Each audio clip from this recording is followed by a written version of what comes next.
फिर एक मामूली सी झोपड़ी में क्यों रह रही है, ये नहीं समझ आ रहा मुझे। आदित्य की बात सुनकर आरोही को भी कुछ गड़बड़ लग रही थी। हो सकता है उसे झोपड़ी ही पसंद हो। अजीब है वो, कुछ कहा नहीं जा सकता उसकी पसंद के बारे में। कुछ सोचते हुए आरोही ने कहा। आदित्य ने भी इस पर हामी भरते हुए कहा, हो सकता है ये भी। खैर छोड़ो ये सब, रात हो गई है, तुम सो जाओ जाकर।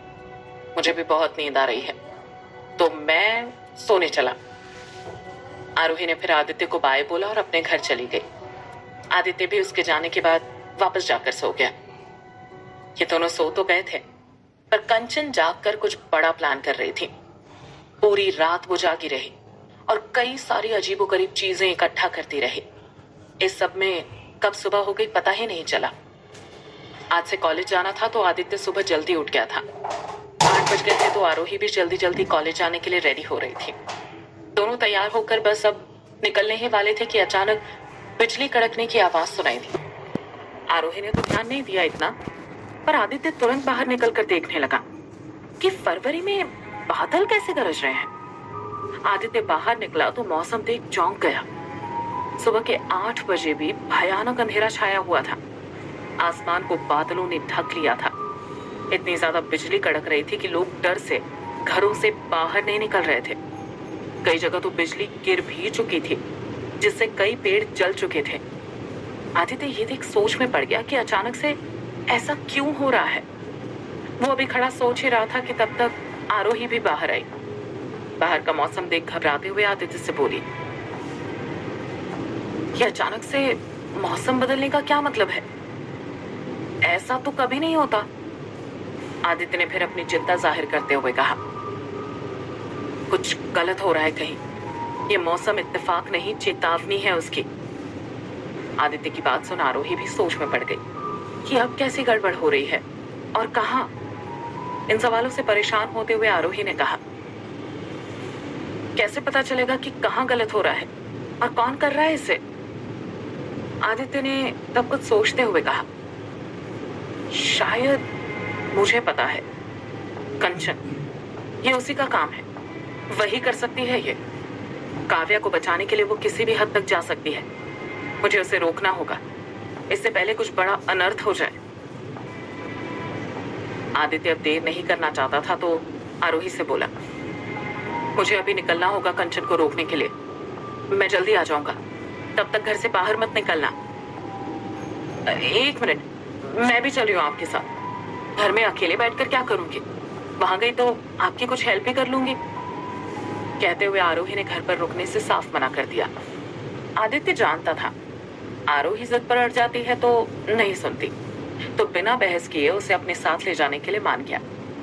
आदित्य ने अब आरोही का हाथ पकड़ा और बिल्डिंग से कूदकर जंगल की तरफ दौड़ पड़ा। पलक झपकते ही वो दोनों कंचन की झोपड़ी के बाहर पहुंच चुके थे। झोपड़ी देख आरोही आदित्य से बोली, यहाँ रहती है कंचन? आदित्य ने तब झोपड़ी को ध्यान से देखते हुए कहा, हाँ, उस दिन तो यहीं आई थी। अब अंदर जाकर पता चलेगा कि यहाँ रहती है या नहीं। अंधेरी की वजह से झोपड़ी के बाहर खड़े होने पर अंदर का कुछ भी नजर नहीं आ रहा था, तो आदित्य और आरोही अब झोपड़ी के अंदर गए। दरवाजे तक पहुंचे तो झोपड़ी के अंदर झाड़ियां देख शॉक्ड होकर एक दूसरे की शक्ल देखने लगे। यहाँ कैसे रह सकती है वो? कुछ गड़बड़ है। आपने पक्का उसे इसमें ही आते देखा था ना? आरोही ने परेशान होते हुए आदित्य से कहा। आदित्य ये सुन बिल्कुल श्योर होते हुए बोला, हाँ, यही आई थी वो। इनफैक्ट मैं उसके अंदर जाने के बाद भी 2 घंटे तक बैठकर देखता रहा कि बाहर तो कहीं नहीं जा रही, पर वो बाहर नहीं निकली। अरे ये झाड़ियां उगी हुई है इसमें, ऐसे कैसे रह सकता है कोई? आरोही ने फिर आदित्य से सवाल किया, तो आदित्य ने उसे समझाते हुए कहा, ये माया है आरोही। कंचन कोई आम लड़की नहीं है जो किसी आसानी से नजर आ जाने वाले घर में रहेगी। है वो इसके अंदर ही, इसकी गारंटी दे सकता हूं मैं। यहीं रुको, मैं अंदर जाकर देखता हूँ। आदित्य ये बोल ही रहा था कि बारिश शुरू हो गई। बारिश के साथ बर्फ के बड़े बड़े टुकड़े भी गिरने लगे। ये देख आदित्य समझ गया कि अब 1 मिनट भी गंवाना दुनिया के लिए हानिकारक हो सकता है। और अब ओले पड़ने की वजह से आरोही को बाहर भी नहीं छोड़ सकता था। तो आदित्य आरोही को भी साथ में झोपड़ी के अंदर ले गया। अंधेरा देखते हुए आरोही पहले ही घर से टॉर्च ले आई थी। अब उसी की मदद से आदित्य झोपड़ी में किसी सीक्रेट रास्ते की तलाश करने लगा। आदित्य को पता चल गया था कि कंचन की इस झोपड़ी के अंदर से उसके असली घर का रास्ता जाता है, पर इतने सूखे पत्ते और झाड़ियां होने की वजह से रास्ता ढूंढ पाना मुश्किल हो रहा था। और मौसम को लगातार बद से बदतर होता देख आदित्य टॉर्च से रास्ता देखने में टाइम वेस्ट नहीं कर सकता था। तो उसने आंख बंद कर कोई मंत्र पढ़ा और आरोही से बोला, पीछे हो जाओ। आरोही थोड़ा पीछे होकर खड़ी हो गई। तब आदित्य ने हाथों को हवा में लहराते हुए कुछ इशारा किया, जिससे देखते ही देखते झोपड़ी एकदम साफ हो गई। सारे सूखे पत्ते और झाड़ियां गायब हो गए। साफ होने के बाद आदित्य को झोपड़ी के एक कोने में बड़ा सा पत्थर दिखा। वो देखते ही आदित्य समझ गया कि वो जिस रास्ते की तलाश कर रहा है वो उसी पत्थर के नीचे है। आदित्य ने अब तुरंत वो पत्थर वहां से हटाया। पत्थर हटते ही सीढ़ियां दिखने लगी। ये देखा आदित्य ने आरोही को भी अपने पीछे आने का इशारा किया और तुरंत सीढ़ियों से नीचे उतरने लगा। आदित्य अब आगे आगे चल रहा था और आरोही उसके पीछे। थोड़ी देर में वो दोनों कंचन के घर तक पहुंच चुके थे।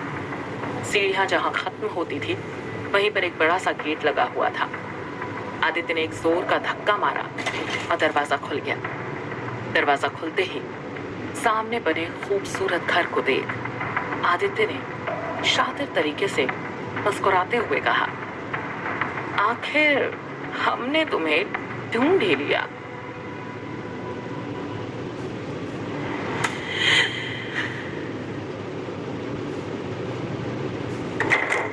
आदित्य और आरोही अब घर का हर एक कमरा खोलकर कंचन को ढूंढने लगे।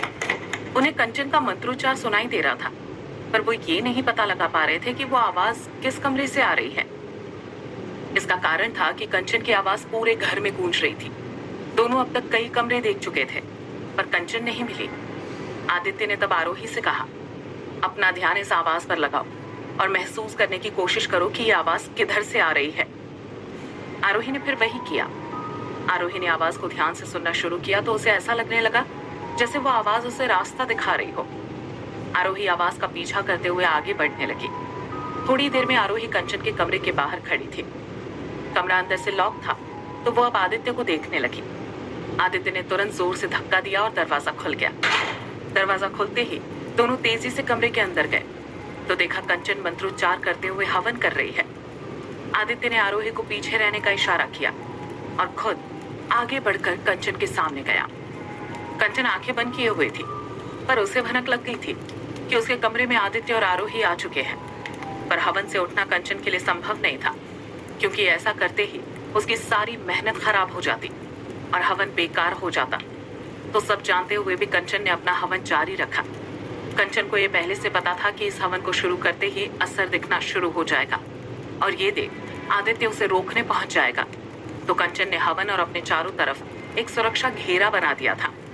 इस सुरक्षा घेरे में चारों तरफ आग जल रही थी और इसे पार कर पाना आदित्य के लिए भी लगभग नामुमकिन था।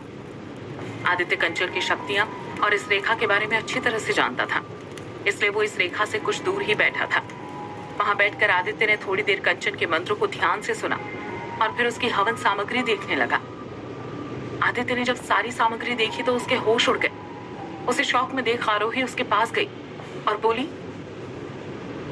क्या हुआ? कैसा हवन कर रही है ये? दुनिया खत्म करने जा रही है ये। आदित्य ने हड़बड़ाते हुए बोला।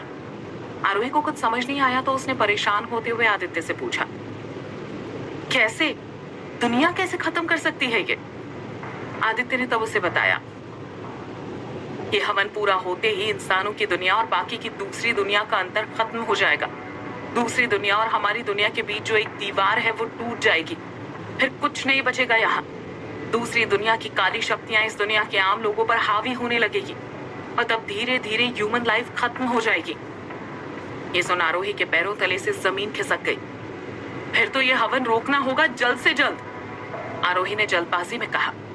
आदित्य ने तब रेखा के बारे में आरोही को बताते हुए कहा, इतनी आसानी से यह हवन नहीं रोक सकते हम। कंचन ने सुरक्षा घेरा बना दिया है, इसे कोई पार नहीं कर सकता, मैं भी नहीं। कोई भी इसके नजदीक गया तो तुरंत जलकर राख बन जाएगा। आरोही ये सुन और टेंशन में आ गई। यानी ये हवन नहीं रुकेगा? दुनिया खत्म होते देखते रहेंगे हम लोग यहाँ बैठकर? अपनी चिंता जाहिर करते हुए आरोही ने कहा। आदित्य भी परेशान था। आरोही के सवाल का कोई जवाब नहीं था उसके पास। हवन पूरा होने में अब कुछ ही मिनट्स बचे थे और इतने ही मिनट्स कंचन को रोकने के लिए आदित्य के पास भी थे। आदित्य अब जल्दी से कंचन को रोकने का उपाय सोचने लगा। उस समय कुछ और उपाय नहीं सूझा तो आदित्य ने सोचा क्यों ना कंचन से बात करके उसे रोकने की कोशिश की जाए। यही सोच आदित्य ने कंचन से कहा, तुम ये हवन पूरा नहीं कर सकती, मेरी बात मानो और इसे यहीं रोक दो। तुम्हारे इस हवन से सारी दुनिया तबाह हो जाएगी। ये पता होते हुए भी ऐसा कैसे कर सकती हो तुम? कंचन ने इसका कोई जवाब नहीं दिया और हवन करना जारी रखा।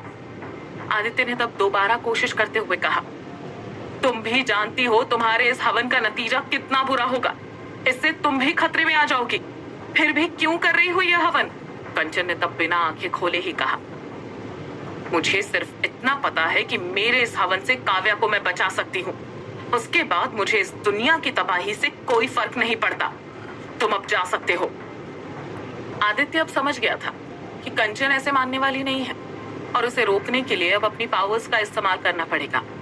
पर सुरक्षा घेरे में रहते हुए कंचन पर किसी भी शक्ति का असर नहीं हो सकता था। समय बीतता जा रहा था और उसके साथ आदित्य के दिल की धड़कन भी बढ़ रही थी। उसे समझ नहीं आ रहा था कि वो इस घेरे के अंदर कैसे जाए। इधर हवन अपनी समाप्ति की ओर बढ़ रहा था। आरोही खड़ी आदित्य की तरफ उम्मीद भरी नजरों से देख रही थी। उसे पूरा भरोसा था कि आदित्य हवन पूरा होने से पहले उसे रोक देगा, मगर आदित्य को इसका कोई रास्ता नहीं नजर आ रहा था। वो परेशान होकर इधर उधर घूम रहा था। तभी जोर से कुछ ब्लास्ट होने की आवाज आई। ये आवाज इतनी तेज थी कि आदित्य और आरोही को अपने कान बंद करने पड़े। उसके बाद भी उस आवाज से उनके कान दर्द से फट रहे थे। आवाज बंद हुई तो आरोही ने कान से हाथ हटाते हुए आदित्य से पूछा, अब ये क्या था? आदित्य ने तब अपनी निराशा जताते हुए कहा, हवन ने अपना असर दिखाना शुरू कर दिया है। किसी दुनिया का दरवाजा टूटा है ये। हवन का असर शुरू होता देख आदित्य ने डिसाइड किया कि वो अब सोचने में टाइम वेस्ट नहीं करेगा और सीधा घेरे में घुसने की कोशिश करेगा। यही सोच आदित्य ने सुरक्षा घेरे की ओर अपना कदम बढ़ाया, पर पहला कदम घेरे पर पड़ते ही आदित्य को जोर का झटका लगा और वो दूर जाकर गिरा। ये देख आरोही दौड़ती हुई उसके पास गई और उसके पैरों को देखते हुए बोली, ठीक है आप?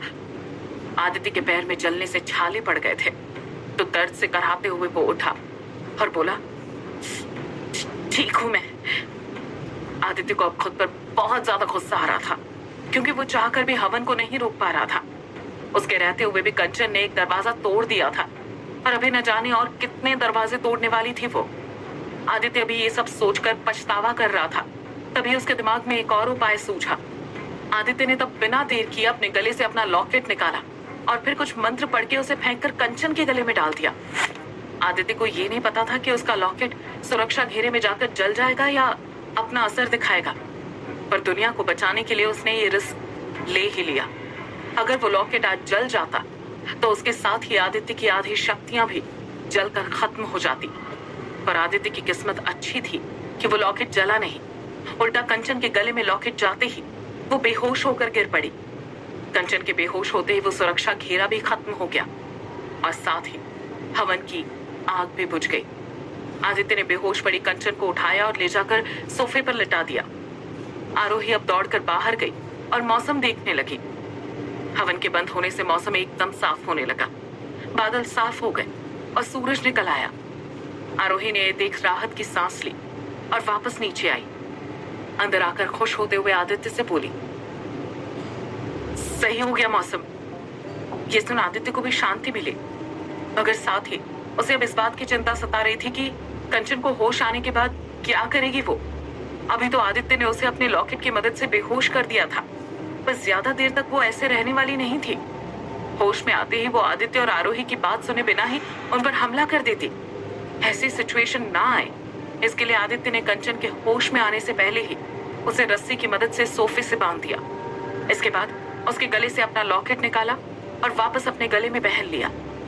लॉकेट निकालते ही कंचन होश में आने लगी। जब पूरी तरह से होश आया तो खुद को बंधा पाकर कंचन गुस्से से बौखला गई और चिल्लाते हुए आदित्य से बोली, अच्छा नहीं किया तुमने, ये मेरा हवन बिगाड़ कर बहुत बड़ी गलती कर दी है तुमने। तुम्हें मुझसे कोई नहीं बचा सकता अब। आदित्य ने तब उसे समझाने की कोशिश करते हुए एकदम शांत लहजे में कहा, मैंने जो कुछ भी किया इस दुनिया को बचाने के लिए किया। मुझे तुमसे कोई दुश्मनी नहीं है कंचन। रही बात काव्या की, तो मैं तुमसे वादा करता हूँ मैं खुद उसे वापस लेकर आऊंगा। मुझ पर भरोसा करो और थोड़ा वक्त दो। कंचन ये सुन और भड़कते हुए बोली, भरोसा? और तुम पर? आई थी ना मैं तुम्हारे पास मदद के लिए, पर तुमने क्या किया?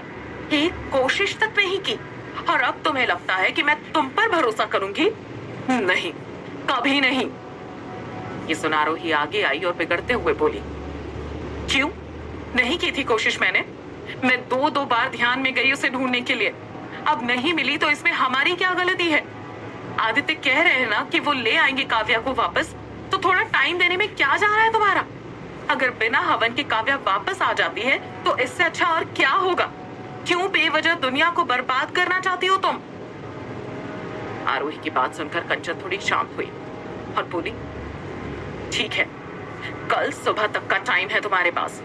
तब तक काव्या वापस आ गई तो ठीक, वरना मैं दोबारा हवन शुरू करूंगी और इस बार मुझे किसी ने रोका तो वो उसकी आखिरी गलती होगी।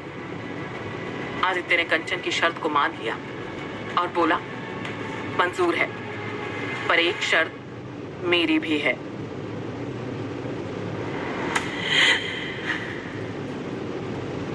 कंचन ने जब सुना कि आदित्य भी कोई शर्त रखने वाला है तो कुछ देर सोचने लगी, फिर बोली, क्या शर्त है? तो आदित्य ने उस शर्त को बताते हुए कहा, आरोही को उसकी पावर्स जल्दी हासिल करने में तुम उसकी मदद करोगी। कंचन के लिए आदित्य की ये शर्त माननी बहुत बड़ी बात नहीं थी, तो उसने तुरंत ही हाँ कह दिया। हालांकि वो ऐसा करना तो बिल्कुल नहीं चाहती थी। काव्या के दुश्मन को वो अपना दुश्मन मानती थी और काव्या आरोही से कितनी नफरत करती थी ये कंचन से बेहतर और कोई नहीं जानता था। मगर आज काव्या की खातिर उसे आरोही की मदद के लिए भी राजी होना पड़ा। इधर आदित्य को जब तसल्ली हो गई कि कंचन अब कुछ उल्टी सीधी हरकत नहीं करेगी, तब उसने कंचन की रस्सी खोली और उसे आजाद किया। फिर बोला, काव्या जिस तंत्र विधि से उस दुनिया में गई है वो विधि उसे कहां से पता चली थी? कुछ पता है तुम्हें? तो कंचन ने दोनों कंधे उचकाते हुए कहा, नहीं, काव्या अपने तंत्र और शक्तियों के बारे में किसी को नहीं बताती, मुझे भी नहीं। उसने मुझे बस इसका तंत्र विधि बताया था ताकि वो सांखों की दुनिया में जा सके। अगर वो ये विधि भी खुद से कर पाती तो मुझे कभी नहीं बताती। कंचन की बात सुनकर आदित्य सोचने लगा कि काव्या ये सारे तंत्र विधि के बारे में आखिर कहां से पता लगाती है। उसे अब तक लगता था कि वो ये सब जिनों से सीखती है, पर जब देखा कि काव्या एक विच के साथ रह रही है तब उसे समझ आया कि काव्या ने जिनोस का साथ छोड़ दिया है। विचेस और जिनोस की दुश्मनी कई सालों से चली आ रही थी। ऐसे में काव्या एक विच के साथ रहकर जिनोस से कभी दोस्ती नहीं रख सकती थी। ऐसे में वो ये अनोखे तंत्र कहां से सीख रही थी, ये जानना आदित्य के लिए बहुत जरूरी हो गया था। पर इस बारे में पता लगाने के लिए आदित्य को काव्या के कमरे की तलाशी लेनी थी। उसे पूरी उम्मीद थी कि उसके सवालों के जवाब काव्या के कमरे में जरूर मिलेंगे। तो आदित्य ने बड़ी चालाकी से काव्या के कमरे में जाने का बहाना बनाते हुए कंचन से कहा, हो सकता है उसके कमरे में हमें कुछ ऐसा मिल जाए जो उस तक पहुंचने में मदद कर सके। हाँ, ये सही है, हमें उसका कमरा तलाशना चाहिए। ये सुन कंचन तुरंत मना करते हुए बोली, नहीं, ये नहीं कर सकते हम। काव्या मेरी जान ले लेगी अगर उसे पता चला कि मैं तुम दोनों को उसके कमरे में ले गई थी। तो आरोही बोली, तुम क्या आधे दिमाग की हो? काव्या को बचाने के लिए ना हम लोग ये सब कर रहे हैं। दूसरी दुनिया में सारी जिंदगी फंसी रह जाएगी तो क्या करोगे उसका सीक्रेट कमरा बचा के? कंचन के पास अब और कोई रास्ता नहीं था। काव्या को वापस लाने के लिए उसे आदित्य और आरोही की बात माननी ही पड़ी। तो आखिर में बिना बहस किए कंचन उन दोनों को काव्या के कमरे में ले गई। कमरे में अंधेरा देख आरोही मजाक उड़ाते हुए बोली, बिजली का बिल नहीं भरते क्या तुम लोग? कंचन ये सुन आरोही को घूरते हुए बोली, काव्या को उसका कमरा ऐसा ही पसंद है। तो अभी काव्या यहाँ नहीं है ना, तो लाइट्स ऑन करो, अंधेरे में क्या ढूंढ पाएंगे हम लोग? कहते हुए आरोही ने तुरंत कंचन को टोक दिया।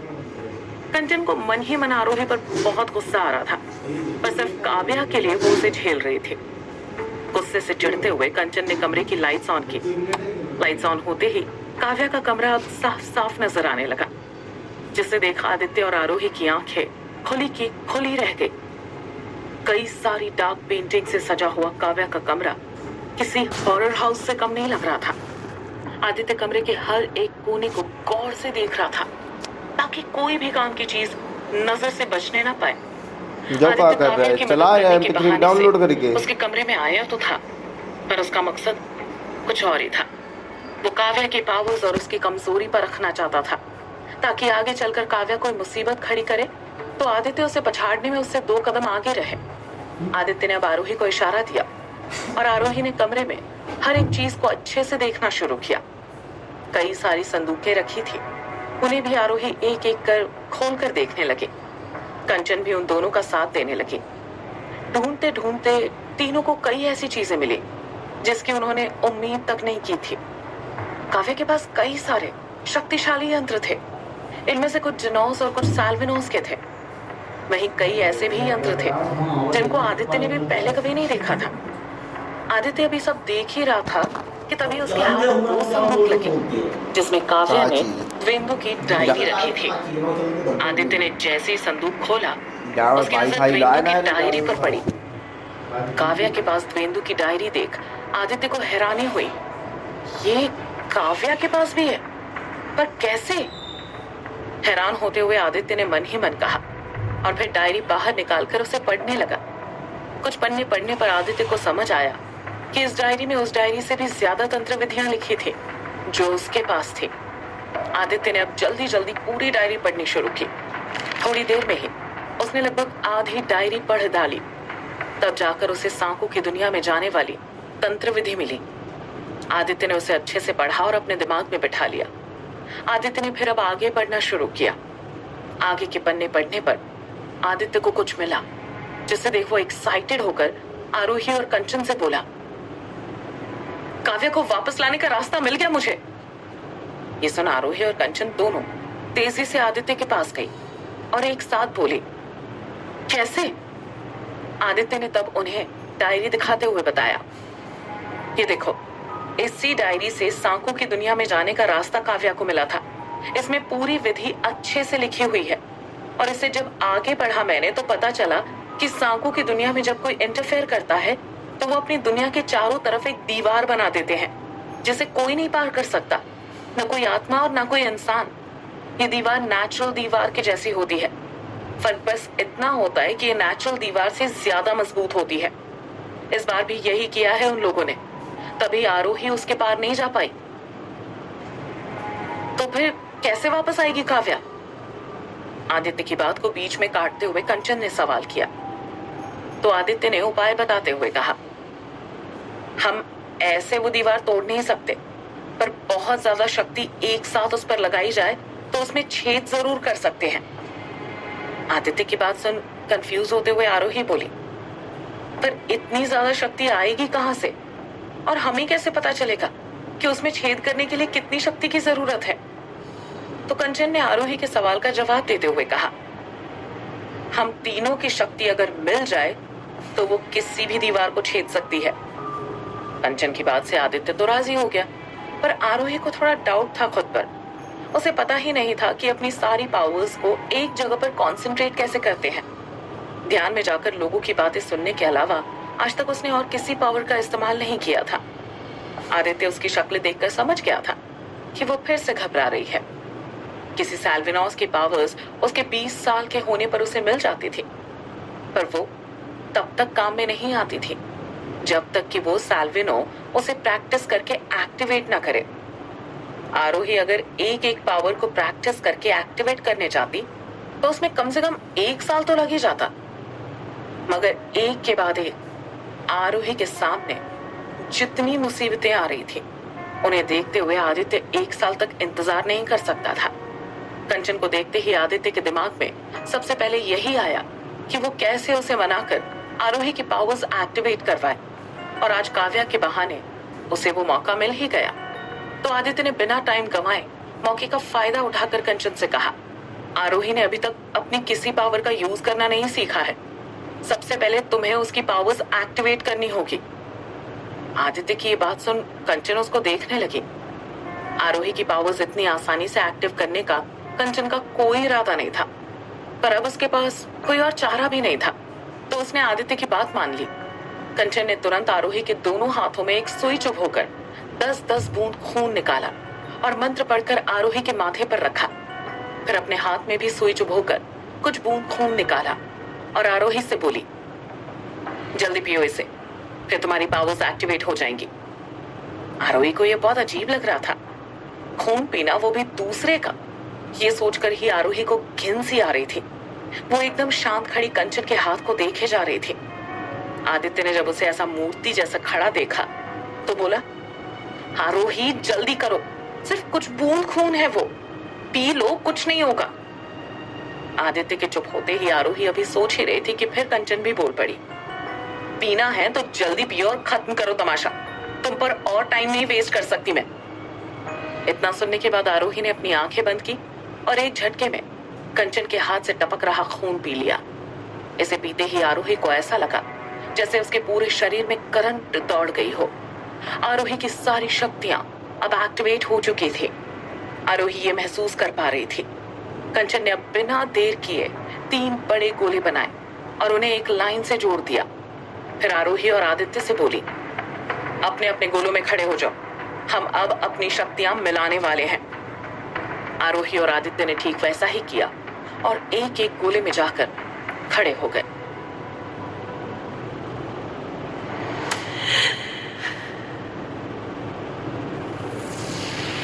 आदित्य, आरोही और कंचन तीनों अब एक एक गोले में खड़े हो गए थे, तो कंचन ने अब कोई मंत्र पढ़ना शुरू किया। कुछ देर मंत्र पढ़ने के बाद कंचन ने एक हाथ से आरोही और दूसरे हाथ से आदित्य का हाथ पकड़ते हुए कहा, तुम दोनों भी एक दूसरे का हाथ पकड़ो अब, और हाँ, ध्यान रहे हाथ छूटने न पाए। बीच में हाथ छूटा तो हम तीनों अपनी सारी पावर्स कुछ दिनों के लिए गवा देंगे। कंचन के कहे अनुसार आदित्य और आरोही ने एक दूसरे का हाथ पकड़ लिया। अब तीनों एक दूसरे का हाथ पकड़ चुके थे, तो कंचन ने फिर से मंत्रोच्चार शुरू किया। थोड़ी देर में जब उन तीनों की शक्तियां मिलने लगी तो उस जगह पर भूकंप सा आने लगा। तेज हवाएं बहने लगी और तीनों के पैर डगमगाने लगे। हवा का वेग इतना तेज था कि तीनों को एक दूसरे का हाथ पकड़े रहना मुश्किल हो रहा था। एक बार तो आरोही का हाथ आदित्य के हाथ से फिसलकर छूटने वाला था, तो आदित्य ने फिर आरोही की कलाई मजबूती से पकड़ ली। सब मुश्किलों के बाद भी तीनों में से किसी ने भी एक दूसरे का हाथ नहीं छोड़ा और कंचन मंत्र जाप करती रही। फिर एकाएक तीनों उस जगह से गायब हो गए और सांखू की दुनिया में पहुंच गए। वो लोग उनकी दुनिया में बने दरवाजे के सामने खड़े थे।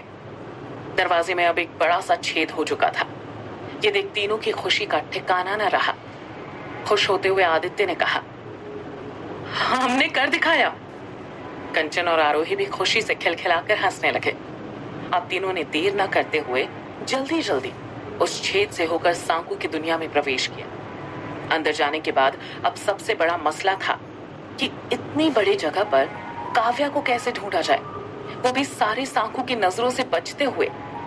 काव्या ने कंचन को बता रखा था कि वो सांकू की दुनिया में जाने के बाद कहाँ छिपेगी, तो कंचन उन दोनों को उसी तरफ ले गई। थोड़ी देर चलने पर तीनों बर्फ से बनी गुफाओं के बीच पहुंच चुके थे। वहां कई सारी गुफाएं बनी थी, तो कंचन अब कंफ्यूज थी कि काव्या किस गुफा में होगी। जब कुछ नहीं समझ आया तो कंचन आदित्य और आरोही से बोली, एक काम करते हैं, हर एक गुफा में जाकर देखते हैं। बहुत ज्यादा गुफाएं तो नहीं हैं, थोड़ी देर में ही हम काव्या को ढूंढ लेंगे। आदित्य और आरोही उसकी बात से सहमत हुए और तीनों हर गुफा में जाकर काव्या को ढूंढने लगे। लगभग आधा घंटा ढूंढने पर आरोही को काव्या एक गुफा में मिली। आरोही चिल्लाकर आदित्य और कंचन को आवाज देते हुए बोली, मिल गई काव्या, जल्दी आओ। ये सुनते ही कंचन भागती हुई उस गुफा में गई। पीछे से तब तक आदित्य भी आ पहुंचा। तीनों आंखें फाड़े काव्या को देख रहे थे। इतने दिनों से ठंडी गुफा में रहने की वजह से काव्या की पूरी बॉडी सफेद पड़ चुकी थी। उसका शरीर ठंड से जम गया था। कंचन काव्या की यह हालत देख दौड़ते हुए उसके पास गई और उसे आवाज देकर जगाने की कोशिश करने लगी। काव्या, काव्या उठो काव्या, देखो मैं आ गई हूँ तुम्हें वापस ले जाने, अब चिंता की कोई बात नहीं है। काव्या के माथे पर हाथ फेरते हुए कंचन ने कहा। पर काव्या इस वक्त कुछ सुनने समझने की हालत में नहीं थी, तो कंचन आदित्य की तरफ उम्मीद भरी नजर से देखने लगी। आदित्य तब आगे बढ़ा और काव्या को गोद में उठा लिया और बोला, अब जल्द से जल्द यहाँ से निकलना होगा, अगर पकड़े गए तो मुसीबत खड़ी हो जाएगी। अब तीनों वहां से निकलने ही वाले थे कि उन्हें एक साथ कई सारे लोगों के दौड़ने की आवाज सुनाई दी। जब पीछे मुड़े तो उनके सामने सारे के सारे सांकू खड़े थे। अपने सामने सांकू लोगों को देख तीनों के चेहरे उतर गए। तभी उनमें से एक सांकू आगे आया और हंसते हुए बोला, तुम लोगों को क्या लग रहा था इतनी आसानी से तुम हमारी दुनिया में आकर वापस चले जाओगे और हमें पता भी नहीं चलेगा? सांकू की बात का तीनों में से किसी ने कोई जवाब नहीं दिया और एक दूसरे की शक्ल देखते रहे। तब फिर सांकू ने आरोही को देखते हुए कहा, और आपकी जानकारी के लिए बता दें कि अब आप ही हमारे परमेश्वर की दुल्हन बनने वाली हैं, क्योंकि आपकी ये बहन तो अब शादी की हालत में है नहीं और मुहूर्त कल सुबह का ही है। इस हिसाब से शादी योग्य बची सिर्फ आप। और हाँ, हमारी पूजा सफल हो गई है और इसी खुशी में हम तुम सबको यहाँ से जाने दे रहे हैं। इतना कहकर वो सारे सांकू पीछे हट गए। उन्हें पीछे जाते देख कंचन ने आरोही और आदित्य को इशारा किया कि एक दूसरे का हाथ पकड़ ले, तो सबने एक दूसरे का हाथ फिर से पकड़ लिया। मगर अब काव्या को गोद में उठाने की वजह से आदित्य किसी का हाथ नहीं पकड़ पा रहा था, तो कंचन और आरोही ने आदित्य के कंधे को कसकर पकड़ लिया। अब कंचन मंत्र शुरू करने ही जा रही थी कि एक सांकू बोला, देवी आरोही, आप कल तैयार रहना, हम ठीक 11 बजे आपको लेने आएंगे। आरोही ने ये सुन दूसरी तरफ मुंह फेर लिया और कंचन से बोली, जल्दी चलो यहां से। तो अब कंचन ने मंत्र पढ़ना शुरू किया और देखते ही देखते वो चारों कंचन के घर में पहुंच गए। वापस आकर तीनों ने राहत की सांस ली। अब कुछ रह गया था तो वो था काव्या को होश में लाना। तो आदित्य ने कंचन को बेड पर लेटा दिया और कंचन ने कमरे में कई जगह आग लगा दी। धीरे धीरे कमरे का तापमान बढ़ने लगा और इसके साथ ही काव्या की बॉडी भी नॉर्मल होने लगी। कंचन काव्या के पास बैठी उसके होश में आने का इंतजार करने लगी। दूसरी तरफ आरोही एक कोने में बैठी कुछ सोच रही थी। आदित्य ने आरोही को परेशान देखा तो उसके पास गया और बोला, तुम उनकी बातों को लेकर इतना क्यों सोच रही हो? मैं हूं ना, मेरे रहते तुम्हें किसी और से शादी करने दूंगा क्या मैं? आदित्य की बात सुन आरोही निराशा से उसकी तरफ देखते हुए बोली, मुझे नहीं लगता कि हम उनसे जीत पाएंगे। ऐसा लग रहा है जैसे आज आखिरी दिन है मेरा इस दुनिया में। आरोही की ऐसी बातें सुनकर आदित्य को भी टेंशन हो रही थी। उन सबको लगा था कि काव्या ने सांकू की पूजा खराब कर दी है और अब आरोही सेफ है। पर जब सांकू ने बताया कि उनकी पूजा सफल हो गई है तो आरोही के साथ आदित्य की भी सारी खुशी पर पानी फिर गया। अब उसके पास अपने पुराने प्लान का ही सहारा बचा था। आरोही चाहे कितनी भी निराश थी, पर आदित्य को अभी भी पूरा यकीन था कि उसका आइडिया काम करेगा और वो आरोही को बचा लेगा। तो उसने आरोही को समझाते हुए कहा, ट्रस्ट मी, मैं कुछ नहीं होने दूंगा तुम्हें। अपनी वजह से आदित्य को भी परेशान होता देख आरोही को भी बुरा लग रहा था, तो टॉपिक चेंज करते हुए बोली, चलें अपने घर?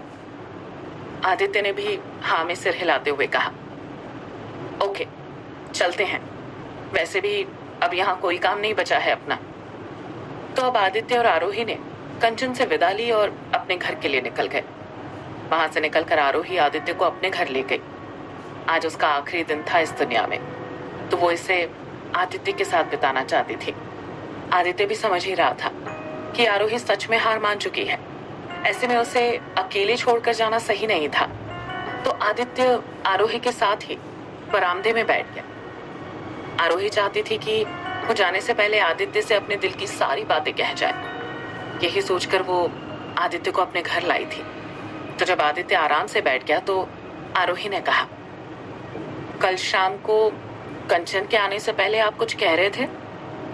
अच्छा, क्या कह रहा था? मुझे याद नहीं है, आदित्य ने भूलने का नाटक करते हुए कहा। तो आरोही मुंह बनाते हुए बोली, ऐसे कैसे भूल गए, याद करिए। आदित्य को अच्छे से याद था कि आरोही किस बारे में बात कर रही है, पर उसे छेड़ने के लिए वो भूलने का नाटक कर रहा था। पिछली शाम कंचन के आने से पहले उसने आरोही से अनजाने में अपने प्यार का इजहार किया था। आरोही अब दोबारा वो बात सुनना चाहती थी, पर आदित्य इतनी आसानी से नहीं बोलने वाला था, इसलिए अभी भी भूलने का नाटक जारी रखते हुए बोला, नहीं, सच में नहीं याद आ रहा है मुझे। क्या कह रहा था मैं, तुम ही बता दो, याद हो तो। आरोही इस पर चिढ़ते हुए बोली, मुझे भी नहीं याद है। तो आदित्य हंसने लगा और बोला, वैसे मुझे थोड़ा बहुत याद आ रहा है। आरोही ये सुन तुरंत एक्साइटेड होकर बोली, बताइए फिर। आदित्य तब आरोही के पास आकर बैठा और उसका हाथ पकड़कर बोला, मैं सही समय का इंतजार कर रहा हूं आरोही, जब मुझे तुम्हें खोने का डर नहीं होगा, जब तुम्हारे सिर से ये सांकों की बला टल जाएगी, उस वक्त का इंतजार कर रहा हूं मैं। और अगर वो सही समय आया ही नहीं तो? आरोही ने सीरियस होते हुए सवाल किया। तो आदित्य ने उसे सही समय आने का भरोसा दिलाया और कहा, आएगा, और अगर खुद से नहीं आया तो मैं जबरदस्ती लाऊंगा, आई प्रॉमिस। आदित्य की बात सुन आरोही अब एकदम चुप हो गई, फिर कुछ देर शांत रहने के बाद बोली, मुझे ये तो नहीं पता कि मैं उस सही समय के आने तक यहाँ रहूंगी या नहीं, पर एक बात मुझे अच्छे से पता है कि आपको कभी खोना नहीं चाहती मैं। और सिंस ये दिन मेरा आखिरी दिन हो सकता है, तो मुझे कोई भी बात अपने दिल में नहीं रखनी है, फिर जाने कह पाने का मौका मिले ना मिले। I don't know how and when this happened, but I love you. Aarohi की बातें सुन आदित्य ने उसे कस के गले से लगा लिया और बोला, कहीं नहीं जा रही तुम मुझे छोड़कर, समझी?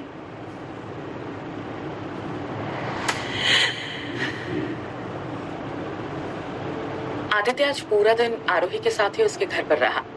अब रात होने को आ गई थी तो आदित्य अपने घर जाने लगा। आरोही ने देखा आदित्य जा रहा है तो उसे रोकते हुए बोली, सीरियसली, आज आखिरी रात है मेरी इस दुनिया में और आप अकेले छोड़कर जा रहे हैं मुझे? तो आदित्य ने रुकने से मना करते हुए कहा, अरे तो सुबह आ जाऊंगा ना, अभी जाने दो, काफी रात हो गई है। नहीं, प्लीज रुक जाइए, प्लीज प्लीज प्लीज।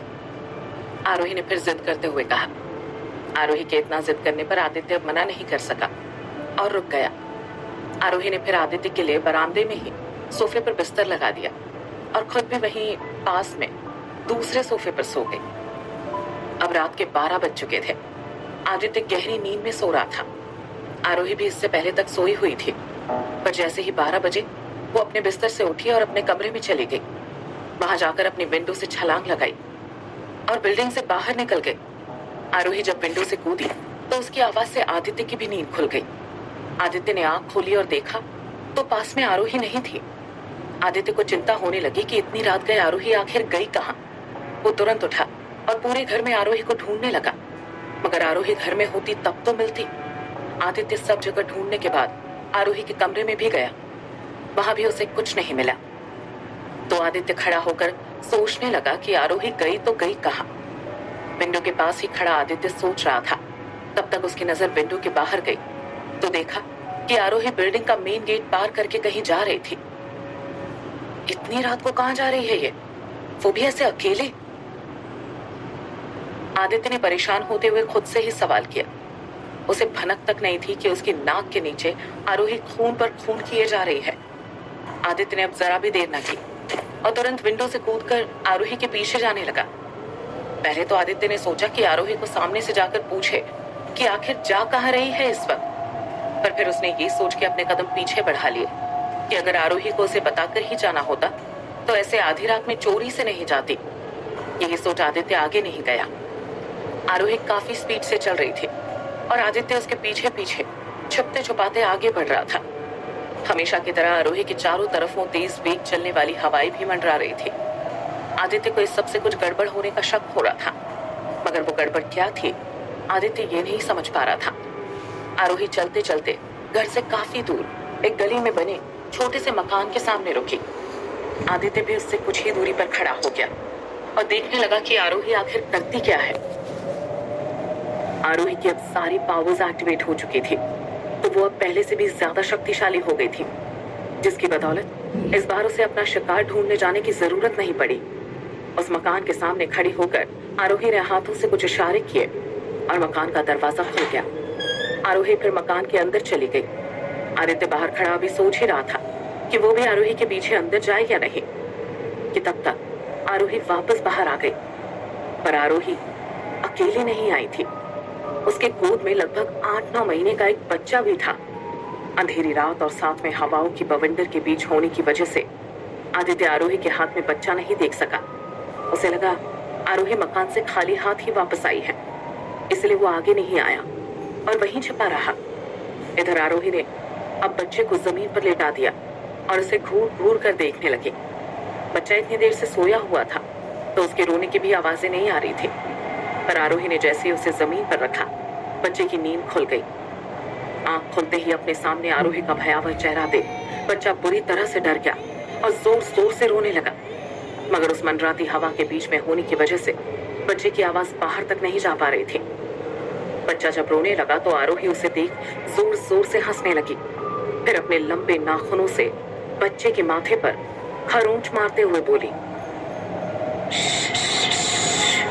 रोना नहीं, मैं तुम्हें दुनिया के दुखों से आजादी दिलाने आई हूँ। खुशी मनाओ कि तुम्हें एक महान काम के लिए चुना गया है। ये मौका हर किसी को नहीं मिलता बच्चे। इतना कहकर आरोही जोर जोर से हंसने लगी। अब तक अपने नाखूनों से वो बच्चे के माथे को लहूलुहान कर चुकी थी। उसके पूरे चेहरे पर कई सारी खरोंचें मार चुकी थी। बच्चा दर्द से चिल्ला रहा था और आरोही उसे चिल्लाता देख उतना ही खुश हो रही थी। साथ ही बच्चे के चेहरे से बहते खून पर मिट्टी डाल रही थी।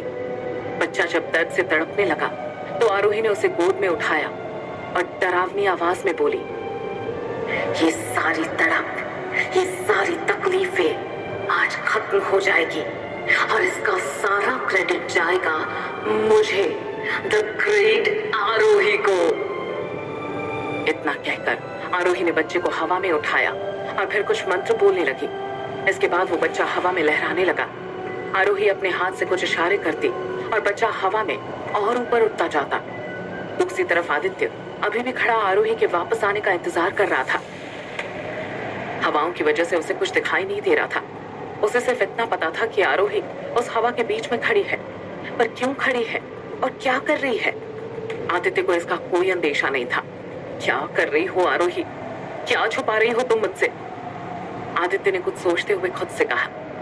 आदित्य को अब कंचन की बात याद आ रही थी, जब उसने कहा था कि आरोही की कुछ हकीकत है जो सबसे छुपी हुई है।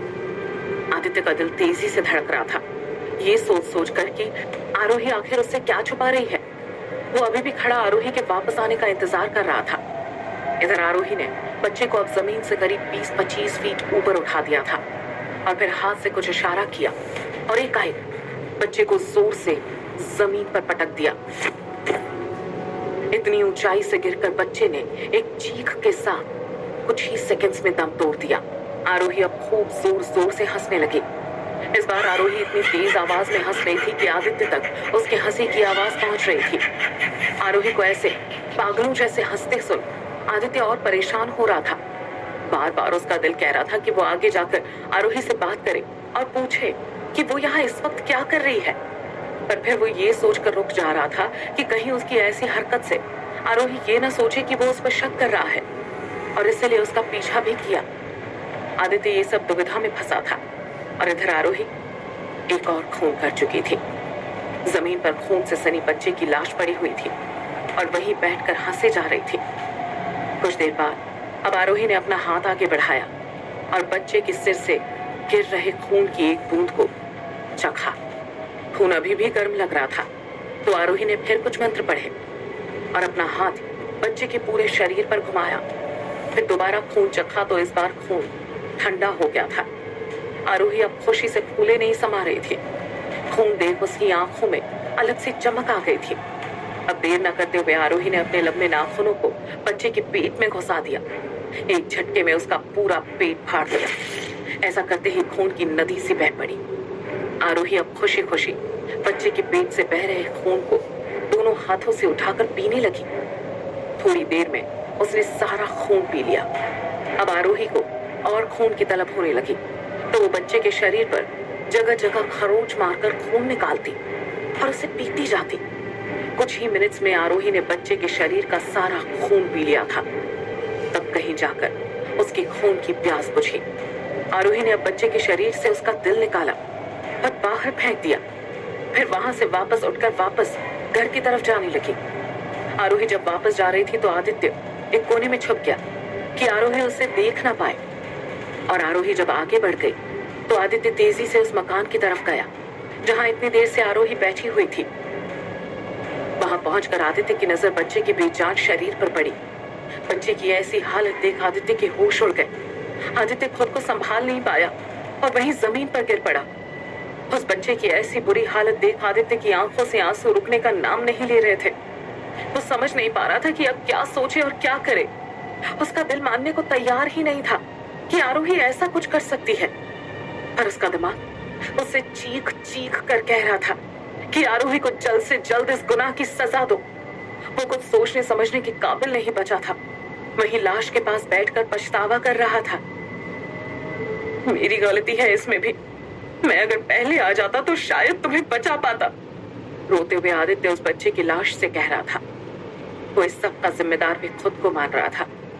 आदित्य के दिमाग में अब वो सारी बातें घूम रही थी जब आरोही ने उसे बताया था कि उसे मरे हुए लोग ध्यान में दिखाई दे रहे हैं। आरोही की वो हर एक बात आदित्य को अब समझ में आ रही थी। उन सब विजन्स के पीछे का कारण भी अब उसे पता चल गया था। पर इन सबूतों के बावजूद आदित्य का दिल बार बार कह रहा था कि आरोही ऐसा नहीं कर सकती है। वो कैसे कर सकती है ये सब? कैसे? इतनी बेरहमी, इतनी नफरत, आखिर किस लिए? आदित्य का दिल चीखते हुए बार बार उससे ये सवाल कर रहा था।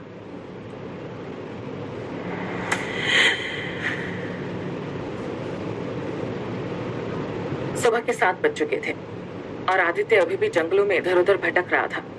उसे समझ नहीं आ रहा था कि अब किधर जाए और क्या करे।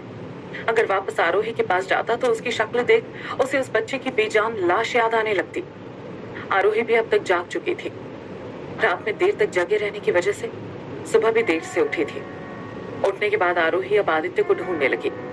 आज 11 बजे सांकू उसे लेने आने वाले थे तो आरोही डर रही थी कि कहीं आदित्य के आने से पहले ही वो लोग उसे लेकर न चले जाएं। पर आदित्य को इस वक्त टाइम का कोई होश नहीं था।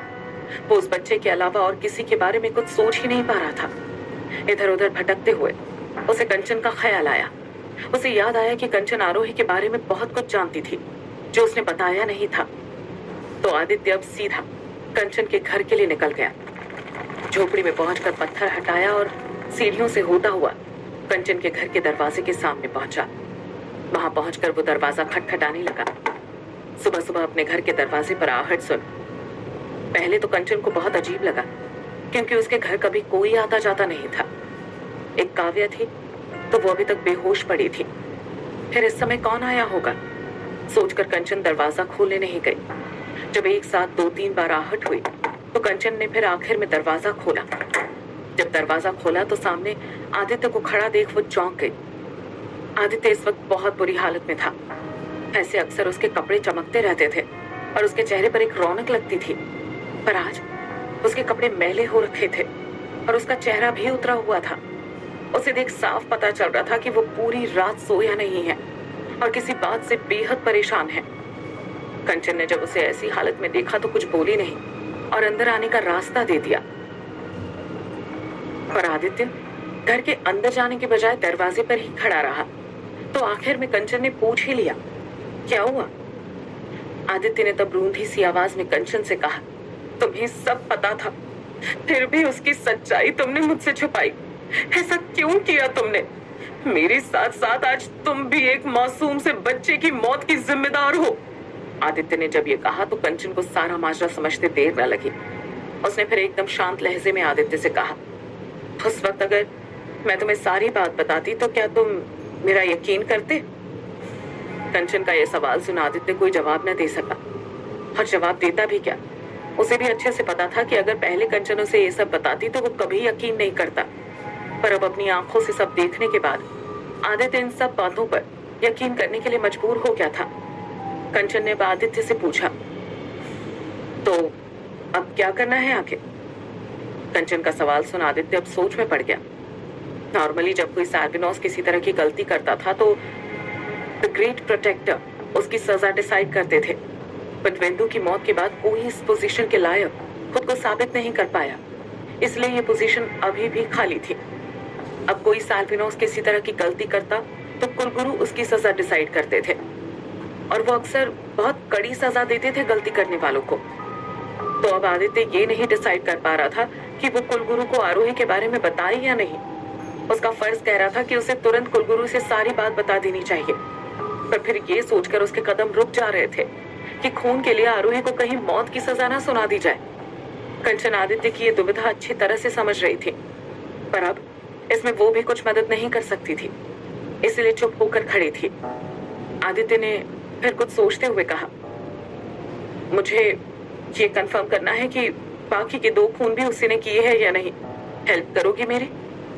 कंचन ने तब कुछ देर सोचा और फिर बोली, ठीक है चलो। आदित्य तब घर के अंदर आया और कंचन ने फिर उसे पास्ट में भेजने की तैयारियां शुरू की। सबसे पहले उसने आदित्य को एक जगह बिठाया और फिर बोली, मैं मंत्र पूरे कर लूं तो तुम आरोही का चेहरा ध्यान में देखने की कोशिश करना। इसके बाद कंचन ने मंत्र पढ़ना शुरू किया। थोड़ी देर में उसके मंत्र पूरे हो गए तो अब आदित्य ने आरोही के बारे में सोचना शुरू किया। कंचन ने मंत्र पढ़ने के बाद अपना हाथ आदित्य के माथे से लगा दिया और वो भी ध्यान में चली गई। थोड़ी देर शांति रहने के बाद आदित्य उस जगह पर पहुंच गया जहां आरोही ने पहला खून किया था। आदित्य ने देखा कि रोड पर एक शराब के नशे में चलता हुआ आदमी आ रहा था और सामने से आरोही। आदित्य अब खड़ा होकर चुपचाप से सब देखने लगा। आरोही थोड़ी देर में चलकर उस आदमी के पास आई और उसका गला पकड़ के दबाने लगी।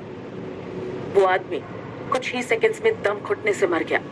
उसके मरते ही आरोही आराम से वहां से चली गई। आदित्य ये देख सुन्न हो गया था। अभी वो इस सदमे से निकला ही था कि फिर अगले ही पल वो किसी घर के किचन में जा पहुंचा। ये वही जगह थी जहां आरोही ने बिल्ली मारकर खाया था और फिर अगली रात दूसरा खून किया था। आदित्य अब उस किचन में जस्ट पहुंचा ही था कि उसे विंडो से कूद कर आती हुई आरोही दिखी। आरोही आदित्य को नहीं देख पा रही थी, पर आदित्य आरोही को साफ साफ देख सकता था। आदित्य ने देखा कि कैसे आरोही ने उस बिल्ली के टुकड़े टुकड़े किए और खा गई। फिर थोड़ी देर में आदित्य ने देखा कि आरोही किचन से लेकर बाहर की ओर जा रही है, तो वो भी उसके पीछे जाने लगा।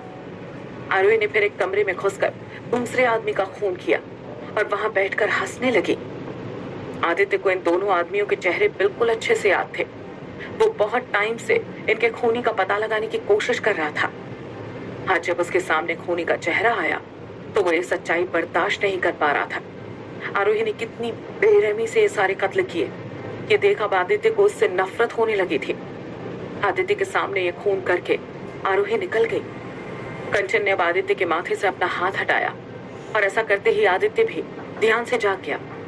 ध्यान से जागते ही आदित्य बेसुध होकर जमीन पर बैठ गया और खुद से बड़बड़ाने लगा, मैं कैसे नहीं जान पाया ये सब। शुरू से मेरी आंखों के सामने हो रहा था सब, और मैं तब भी अनजान था। एक के बाद एक इतने खून हो गए और मुझे भनक तक नहीं लगी कि इसके पीछे आरोही है। सब मेरी गलती है, मुझे इतना भरोसा नहीं करना चाहिए था। हाँ, ये सब मेरी गलती है। आदित्य को ऐसे बड़बड़ाते देख कंचन बोली, ये टाइम खुद को दोष देने का नहीं है। जो करना है जल्दी डिसाइड करो, सांकू उसे लेने आते ही होंगे। आदित्य ने जब सांकू का नाम सुना तो उसे होश आया कि आज सांकू आरोही को ले जाने वाले हैं। याद आते ही आदित्य जल्दी से अपनी जगह से उठा और कंचन से पूछा, टाइम कितना हो रहा है? 11 बजने में 5 मिनट बचे हैं। कंचन ने तुरंत जवाब दिया। आदित्य अब तेजी से वहां से अपने घर के लिए निकला। घर पहुंचा तो आरोही पहले से वहां खड़ी उसका इंतजार कर रही थी। आदित्य को आते देख आरोही दौड़कर उसके पास गई और बोली, कहाँ रह गए थे आप? याद है या भूल चुके हैं कि आज क्या होने वाला है? इससे पहले कि आदित्य कुछ बोलता, वहां 5 साकू आ गए और एक साथ बोले, घर बदलने से आप हमारी नजर से छुप नहीं सकती। चलिए, टाइम आ गया है आपके हमारी दुनिया में चलने का। आरोही उन्हें देख आदित्य के पीछे छुप गई और प्लान के मुताबिक उसका हाथ कसकर पकड़ लिया। सारे सांकू अब एक साथ आगे बढ़े और आरोही की तरफ अपना हाथ बढ़ाकर बोले, अपनी मर्जी से चलेंगी तो ज्यादा आसान होगा आपके लिए। आरोही ने अब और जोर से आदित्य का हाथ पकड़ लिया और बोली, नहीं जाऊंगी मैं तुम लोगों के साथ, नहीं बनना है तुम्हारे गॉड की ब्राइड। ये सुन एक सांकू बोला, भ्रम अच्छा है पर ये ज्यादा देर तक नहीं रहने वाला है। आपको क्या लगता है कि अवतार आपको हमसे बचा लेगा? सांकू और आरोही की इस बहस में आदित्य कुछ नहीं बोल रहा था। वो अभी भी आरोही द्वारा किए उन मर्डर्स के बारे में सोचकर उनमें खोया हुआ था। इधर अब सारे सांकू के सब्र का बांध टूट रहा था, तो उनमें से एक ने अब आरोही का हाथ पकड़ा और अपनी तरफ खींचने लगा। आरोही अब एक हाथ से आदित्य का हाथ पकड़े हुए थी और दूसरा हाथ सांकू खींच रहा था। थोड़ी देर में ही आरोही की पकड़ कमजोर होने लगी और वो सांकू की तरफ खींचने लगा।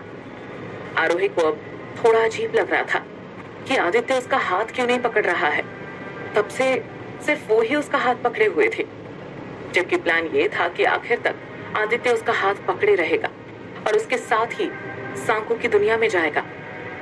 आदित्य को ऐसे सुन्न खड़ा देख आरोही जल्दबाजी में चिल्लाते हुए बोले, क्या कर रहे हैं आप? मेरा हाथ पकड़िए वरना छूट जाएंगे यहीं। आरोही ने कहा तो आदित्य का ध्यान टूटा। तब जाकर उसे समझ आया कि आरोही को सांकू ले जा रहे हैं। आदित्य ने अब आरोही की तरफ देखा तो वो उसका हाथ पकड़े हुए थे, मगर इस वक्त आरोही का चेहरा देख उसे सिर्फ वो 3 मरे हुए लोग ही दिखाई दे रहे थे। जिस आरोही को देख पहले आदित्य को प्यार आता था, आज वही चेहरा देख आदित्य की आंखों में नफरत झलक रही थी। गुस्से में आदित्य ने अब बिना कुछ बोले आरोही से अपना हाथ छुड़ाया और वहां से बाहर की तरफ जाने लगा। आरोही अब अकेली हो चुकी थी, तो सारे सांकू ने उसका हाथ पकड़ा और अपनी दुनिया में ले जाने लगे। आरोही ने भी अब बचने की कोशिश करनी छोड़ दी और चुप हो गई। वो शॉक्ड होकर दरवाजे से जाते आदित्य की तरफ देख रही थी, पर आदित्य ने एक बार भी पलटकर पीछे नहीं देखा और वहां से निकल गया। इसके कुछ सेकंड्स में ही वो सारे सांकू आरोही के साथ वहां से गायब हो गए।